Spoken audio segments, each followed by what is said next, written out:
تحریک پاکستان اس نام سے بہت بعد میں شروع ہوئی ہے، اور اگر اس پر اس لحاظ سے گفتگو کی جائے کہ اس نام سے وہ کب شروع ہوئی اور کن مقاصد کے ساتھ شروع ہوئی، تو حقیقت میں یہ اس موضوع کے ساتھ انصاف نہیں ہوگا۔ اصل بات یہ ہے کہ ایک چیز ہے پاکستان کا لفظ اور اصطلاح، اور ایک چیز ہے وہ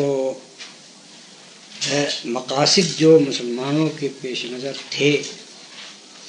اور جنہوں نے بالآخر ان کو اس مقام پر پہنچایا کہ وہ اس اصطلاح کے ساتھ ایک ملک حاصل کرنے کی کوشش کریں۔ جو مقاصد مسلمانوں کے پیش نظر تھے وہ اسی وقت پیدا ہو چکے تھے جس وقت ہندوستان میں اسلامی حکومت کا زوال ہوا۔ اسلامی حکومت کا زوال ہوتے ہی مسلمانوں نے یہ محسوس کیا کہ ہم چونکہ ایک خاص نظریہ حیات اور ایک خاص نقطۂ نظر زندگی کا رکھتے ہیں اور ایک خاص تہذیب ہے جس کے ہم پیرو ہیں، یہ بہرحال اسی صورت میں پنپ سکتی ہے، اسی صورت میں ہم اس کے اوپر چل سکتے ہیں جبکہ اقتدار اور حکم ہمارے ہاتھ میں۔ اگر یہ غیر مسلموں کے ہاتھ میں چلا جائے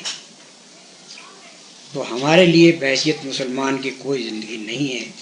ہم مسلمان کسی زندگی بسر نہیں کر سکتے۔ یہ احساس ہندوستان میں اسلامی حکومت کا زوال ہوتے ہی پیدا ہونا شروع ہو گیا تھا مسلمان، اور اس نے مختلف شکلیں اختیار کی۔ اس نے یہ شکل بھی اختیار کی کہ حضرت سید احمد بریلوی اور شاہ اسماعیل شہید نے ایک جہاد کی جدوجہد کی۔ اس نے یہ شکل بھی اختیار کی کہ دینی تعلیم کے لیے مدارس قائم کیے گئے تاکہ کسی طرح سے مسلمان اپنے دینی کو نہ بھول جائیں، اور یہ نئی تہذیب جو آ رہی ہے اور نئے افکار جو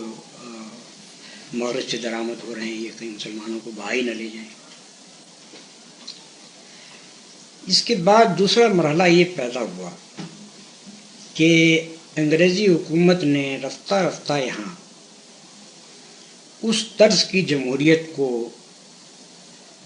فروغ دینا شروع کیا جس طرز جمہوریت سے وہ خود اپنے ملک میں واقف تھے۔ ان کے ہاں تصور یہ تھا کہ انگلینڈ کے باشندے ایک قوم ہیں، اگرچہ نہ تھے لیکن ایک قوم بن چکے تھے، اور ان کے اندر اکثریت کی حکومت کا اصول چل سکتا، اسی کو انہوں نے یہاں رائج کرنا چاہا، اسی مفروضے پر کہ ہندوستان کے باشندے ایک قوم ہیں اور ان کے اندر بھی اکثریت کی حکومت کا اصول چل سکتا۔ یہ وہ چیز تھی جس نے یکایک مسلمانوں کے اندر یہ احساس پیدا کیا ہے کہ اگر اکثریت کی حکومت ہو اور اس کے اندر ہم ایک اقلیت کی حیثیت سے رہیں تو کسی طرح بھی ہم اپنے مقاصد کے مطابق نہ قوانین بنا سکتے ہیں اور نہ حکومت کی انتظامی پالیسی کو قائم کر سکتے ہیں، نہ اپنی تہذیب کی پیروی کر سکتے ہیں، بلکہ ہمارے اوپر ایک دوسری تہذیب اور ایک دوسرا نظریہ حیات زبردستی مسلط ہوگا۔ اس مسئلے سے مسلمانوں کو سابقہ پیش آیا، لیکن ان کو اس کا حل ڈھونڈنے میں ایک طویل عرصہ درکار، ایک مدت دراز تک وہ یہ تلاش کرنے کی کوشش کرتے رہے کہ ایسے ایک نظام میں جو ہندوستان کے باشندوں کو ایک قوم سمجھ کر اس میں اکثریت کی حکومت کا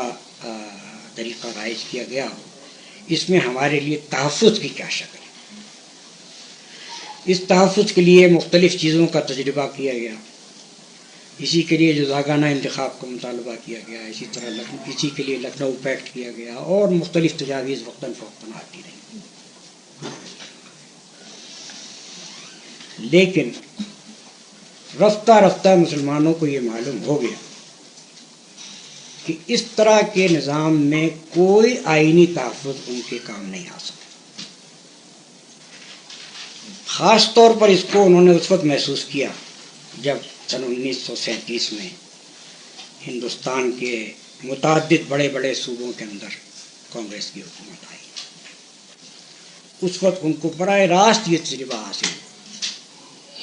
کہ اکثریت کو حکومت حاصل ہونا اور اقلیت کی حیثیت سے مسلمانوں کا اس کے ماتحت ہونا یہ ایک ایسی صورتحال پیدا کرتا ہے کہ جو رفتہ رفتہ ان کے وجود کو ہی تحلیل کر دے گا اور ان کا تشخص ہی ختم کر دے گا. اس سوال سے سابقہ پیش آنے کے بعد سے انہوں نے اور طریقے سے سوچنا شروع کیا کہ یہ حل اس کا نہیں ہے. ہمیں اس زمانے میں بار بار یہ یقین دلانے کی کوشش کی جا رہی تھی کہ ہندوستان کے مسلم اور غیر مسلم باشندے ایک قوم ہے، مگر یہ واقعہ تھا کہ وہ ایک قوم نہیں تھی. جس وقت سے مسلمان اس ملک میں آئے اس وقت سے مسلمان اور غیر مسلم یہاں کے ایک قوم نہ تھے. ایک قوم ہوتے تو ان کے درمیان لڑائیاں کیسے ہوتی، ایک قوم ہوتے تو ان کے درمیان چھوت چھات کیسے ہوتی، ایک قوم ہوتے تو ان کے ہیروز الگ الگ کیوں ہوتے، ایک قوم ہوتے تو ان کو انسپائر کرنے والی چیزیں ایک دوسرے سے مختلف کیسے ہو سکتی ہیں، ایک قوم ہوتے تو وہ ایک دوسرے کی عزت آبرو جان مال ہر ایک چیز کے اوپر حملہ آور کیسے ہوتے. تو معلوم ہوا کہ یہ قوم عملاً تھے نہیں، بالکل ایک زبردستی کا مفروضہ مسلط کیا جا رہا تھا مسلمانوں پر، لیکن وہ مفروضہ کسی طرح چلنے والا نہیں تھا. اور جب اکثریت کو حکومت حاصل ہوئی تو اس نے ثابت کر دیا کہ در حقیقت مسلمان ایک الگ قوم ہیں، خود ان لوگوں کے نزدیک بھی جو ایک قوم قرار دے رہے تھے سارے ہندوستان ہندوؤں مسلمانوں. اور یہ ثابت ہوا کہ یہ اکثریت میں جو قوم ہے یہ ہمیں ایک غلام قوم بنا کر رکھنا چاہتی ہے.